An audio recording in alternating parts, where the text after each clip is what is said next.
संस्कृत अकादमी हिमाचल प्रदेश के सौजन्य से ये जो 2 दिवसीय कार्यक्रम यहाँ चल रहा है, इस उपलक्ष्य पर मैं सबसे पहले हमारे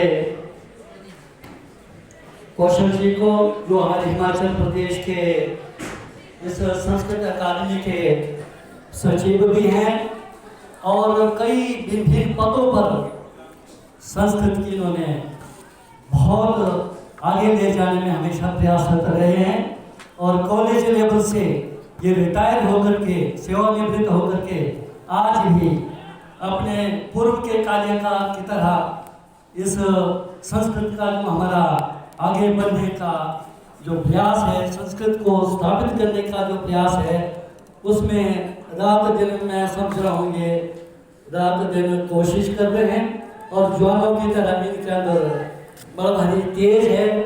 अब इनके भाषणों से मुझे पता चला कि तो जवानों की तरह अभी तक अपनी इस भाषा को आगे ले जाने में पीछे नहीं हटेंगे। और साथ में हमारे आज के विशेष अतिथि नागेश्वर जो मेरे स्टूडेंट भी रहे हैं और आज डायरेक्टर एजुकेशन डायरेक्टरेट में बहुत अच्छे पद पर ये कार्यरत हैं, इनको भी मैं शाबाशी देता हूँ। और साथ में हमारे यूनिवर्सिटी संस्कृत के यहाँ हमारे बीच में विराजमान हैं और साथ में हमारे बहुत ही तेज तरह और नव युवक प्रधानाचार्य श्री डॉक्टर सुनील जी भी हमारे बीच में हैं और साथ में हमारे इस सुंदर पाठशाला के प्रधानाचार्य श्री महेश जी, ये भी बहुत एक्टिव हैं। इन्होंने भी स्कूल को बांध के रखा है और अच्छे संस्कार देने के हमेशा ये प्रयास करते हैं। और इसके साथ हमारे यहाँ पर डॉक्टर विवेक जी जो साइलेंट वर्कर की तरह काम करते हैं और हमारे शास्त्री जी जो मंच संचालन कर रहे थे अभी, और हमारे कौशल जी के साथ जो यहाँ टीम आई है, बहुत ही फुर्तीली, बहुत ही अच्छे और भिन्न स्कूलों से जो हमारे शास्त्री वर्ग यहाँ पर आए हैं आपका, और यहाँ पर हमारे बहुत सारे स्टूडेंट भी हैं और हमारी बेटी है खास करके जवाहर घाटी से आई है, हमारे बोची जो मिडिल स्कूल है। मैं इसलिए को कह रहा हूँ कि मेरे घर भी बहुत मंडी जिले का बहुत ऊंचा गांव है रुलंग गांव, तो वहाँ का मैं रहने वाला हूँ और आजकल मेरे जोगिंद्रनगर में भी यहाँ 50-60 साल हो गए, पर दिल से मैं वही हूँ, कार्य क्षेत्र में यहाँ हूँ। वैसे मेरे बच्चों को जो प्रतिभाशाली यहाँ पर हमारे बीच में मौजूद है, आपने जो अभी तक ये जो कार्यक्रम किए बहुत ही अच्छे कार्यक्रम, शोभनीय कार्यक्रम दिए हैं और मैं समझता हूँ आगे चल करके आप लोग इस संस्कृति के विकास को बढ़ाने में कोई कसर नहीं रखेंगे। सभी को मैं बहुत बहुत बधाई देता हूँ और साथ में आप लोगों का अभिनंदन करता हूँ। पहले बच्चों, आपने संस्कृत में पढ़ा है केवलानि न भूष्यति पुरुषं हारा न चंद्रोज्ज्वला वाणी एका समरं करोति पुरुषं, वाणी एका समरं करोति पुरुषं या संस्कृता धार्यते। येषां न विद्या न तपो न दानं ज्ञानं न शीलं गुणो न धर्मः ते मर्त्य लोके भुवि भारभूता मनुष्य रूपेण हरिगाश्चरन्ति। इन श्लोकों के बीच में जो भाव है, यहाँ से मेरी कमी है, इसलिए मैं आप समझाते बच्चे बोलने से समझाते कि क्या बोला है गुरुजी ने। तो इन चीजों का जब हम पालन करते हैं तो जीवन में कभी पीछे नहीं रहते। संस्कृत का सही तात्पर्य जो है वो है ज्ञान प्रदान करने वाली। संस्कृत का अर्थ है ज्ञान प्रदान करने वाली। संस्कृत निहित जो ज्ञान है, इसके माध्यम से हमारे संस्कार पैदा होते हैं और संस्कारों से हमारी संस्कृति पैदा होती है। और भारत की जो संस्कृति है बहुत समृद्ध है। मेरे ख्याल दुनिया में पहला देश हमारा भारत है जहाँ पर हमारी जो संस्कृति है सबसे सर्वोत्तम, सबसे समृद्ध है। इसलिए ही हमारे ऋषि मुनियों ने इस भारत की पावन भूमि को सोने की चिड़िया कहा था। सोने की चिड़िया तभी कहा था जब यहाँ के लोगों के अंदर वो ईमानदारी, वो मिलनसारी, वो भाईचारा, वो मानवता के जो गुण हैं वो सभी हैं। और संस्कृत के जब आप ग्रंथ पढ़ेंगे उसमें करने से जो उद्गार पैदा हुए हैं उनको पढ़ करके तो आप सोचेंगे कि भारत से बड़ा कोई भी देश नहीं है।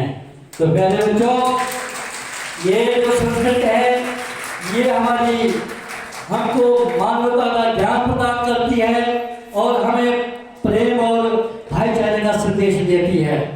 और वास्तव में हमारे ऋषि मुनियों ने इसको भारतीयों की आत्मा माना है। ये संस्कृत भाषा हमारा कल्याण करने वाली, हमको उच्च पदों पर तक ले जाने वाली और एक स्वच्छ छवि बनाने वाली इंसान के प्रति जो है ये हमें मार्गदर्शन करती है।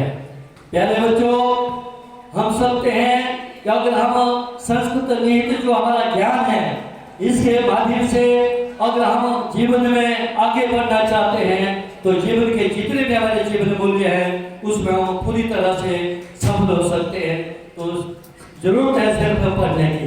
हमें खुशी है ये कर्नाटक में काबुल नामक एक गाँव है, वहाँ पर पूरे गांव में संस्कृत बोली जाती है। मैं भी संस्कृत का अध्यापक रहा हूँ, तो मैं समझता हूँ कि मैं संस्कृत बोलूँगा तो टूटी फूटी भी हो जाएगी, आपको पता भी नहीं लगेगा, इसलिए मैं हिंदी में बोलना चाहता हूँ। और केरला में देखिए आप, यहाँ पर वहाँ पर भी तीसरी कक्षा से लेकर जो संस्कृत को पढ़ाया जाता है। और हिमाचल प्रदेश की सरकार भी दृढ़ संकल्प है कि हम भी तीसरी कक्षा से संस्कृत भाषा का ज्ञान बच्चों को देंगे ताकि हमारे बच्चे जो हैं संस्कार युक्त बने और हमारी जो संस्कृति है वो पूर्व समय की तरह प्राचीन काल की तरह आगे बढ़ती रहे। जैसे मेरे चेहरे ने अभी कहा कि हमारे यहाँ पर हिंदुस्तान में मुगलों का राज रहा, उन्होंने बहुत सालों तक राज किया और यहाँ जो हमारे संस्कृत विश्वविद्यालय थे, हमारी जो संस्कृत की पाठशालाएं थी, हमारे जो कॉलेज लेवल के जो हमारे संस्कृत के पाठशालाएं थे उन सबको जला दिया। और आप हैरान होंगे कि 6 महीने लगे उन जो विशाल जो हमारा साहित्य था संस्कृत का उसको जलने में 6 महीने लगे। आप सोचिए कितना बड़ा हमारा ये विशाल ये था संस्कृत का साहित्य था। और जैसे भी काले जी की बात बोली हमारे यहाँ नागेश्वर जी ने, तो डॉक्टर मुकाले चाहता था कि किस प्रकार से भारत की जो संस्कृति है उसको तोड़ा जाए। तो उन्होंने सबसे पहले हिंदुस्तान में अंग्रेजी शिक्षा पद्धति को लागू किया ताकि यहाँ के हमारे जो विद्वान हैं उनकी जो बच्चे हैं उनको छोटे छोटे पौधों पर कलर इत्यादि लगाया जाए। तो इतना बड़ा घिनौना, इतनी बड़ी घिनौनी बात आज हमें समझ आ रही है कि उनकी नीति कैसे भारत को तोड़ने की थी। और उसकी सोच यही थी कि भारत की जो यहाँ बनी बनाई साख है उसको किस प्रकार से तोड़ा जाए, ये हमेशा उनका प्रयास रहा। और आज हमें खुशी है कि यहाँ पर भारत में 500 हमारे सामाजिक संगठन हैं जो संस्कृत के विकास के लिए रात दिन काम कर रहे हैं। और 20 से ज़्यादा हमारे संस्कृत विश्वविद्यालय हैं जो रात दिन काम कर रहे हैं। जैसे हमारे कौशल जी और इनकी टीम जो यहाँ पर काम कर रही है, क्योंकि जब तक हमारे बीच में संस्कार नहीं होंगे, हमारी अच्छी संस्कृति नहीं होगी तो हम कभी तरक्की नहीं कर सकते। तो प्यारे बच्चों, आगे बढ़ना हो तो संस्कृत को पढ़ना बड़ा जरूरी है। दुनिया में सबसे बड़ा शब्द भंडार संस्कृत भाषा में है। दुनिया की कोई भी ऐसी भाषा नहीं है जिसके पास इतना बड़ा व्याकरण या इतना बड़ा साहित्य है। ये हमारे लिए भारतवर्ष के लिए बड़े गौरव की बात है। पर अफसोस है आज हम उन पहलुओं से, उन बातों से पिछड़ रहे हैं। आज हम जो हमारा पाश्चात्य सभ्यता है और जो दूसरी बातें हैं उसमें रंग करके हम अपनी जो संस्कृति है, अपने जो संस्कार उनको भूलते जा रहे हैं। ये बहुत बुरी बात है। हम लोग जब संस्कृत पढ़ेंगे आप तीसरी से लेकर उच्च कक्षा तक, तो आप महसूस करेंगे कि गुरुजी ने या यहाँ पर जो प्रवक्ता है उन्होंने सही कहा था कि संस्कृत का जब हम अध्ययन करेंगे तो जरूर एक दिन हम अपने भारत को उच्च शिखर पर ले जाने में सफल होंगे और दोबारा सोने की चिड़िया कहलाने का हमें गर्व होगा। तो इस प्रकार से प्यारे बच्चों, मैं समझता हूँ मैं भी इसी पाठशाला का विद्यार्थी रहा हूँ और मेरे गुरुजी भी यहाँ मुझे याद आते हैं। उन्होंने बहुत अच्छे प्रकार से संस्कृत पढ़ाई के डंडे भी खाए हैं। आजकल तो डंडा चला एक तो आप हॉस्पिटल में चले जाते हैं कि मेडिकल बनाते हैं, गुरुजी ने मेरे को मारा, तो हमने तो कई डंडे खाए हैं, तभी जाकर के आगे इस अपने जीवन के क्षेत्र में आगे बढ़े हैं।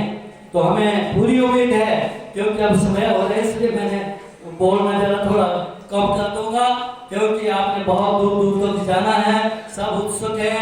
और मैं बधाई देना चाहता हूँ यहाँ के प्रधानाचार्य जी को और कौशल जी को और इनकी टीम को कि इतना खचाखच ये हॉल जो है यहाँ भरा हुआ है। अभी तक भी जब एसपी साहब यहाँ आए थे तो खुश होकर के गए कि हमारे बच्चों ने कितना अच्छा सुंदर कार्यक्रम किया और इतने सुंदर उद्गार प्रकट किए, इतने सुंदर स्वर लहरी में यहाँ पर संस्कृत का गीतों का गायन किया, वो भी प्रभावित होकर के गए हैं। और हमें आशा है जैसे मेरे शास्त्री जी हैं जो चौतरा के, इन्होंने भी बहुत सुंदर और हमको कई बार अस्पष्ट शब्द बोल देते। अब जब मैं आपकी बात को सुन रहा था तो आपका जो कंठ था कोकिल की तरह काम कर रहा था, जैसे कोकिल कूकती है ऐसा आपने संस्कृत के ऊपर सबको प्रभावित किया है।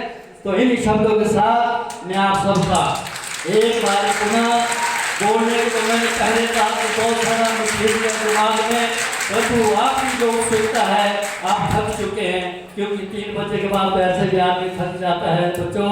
और मेरे साथियों यहाँ पर जो बुद्धिजीवी वर्ग है, तो इन शब्दों के साथ धन्यवाद। जय हिंद, जय भारत।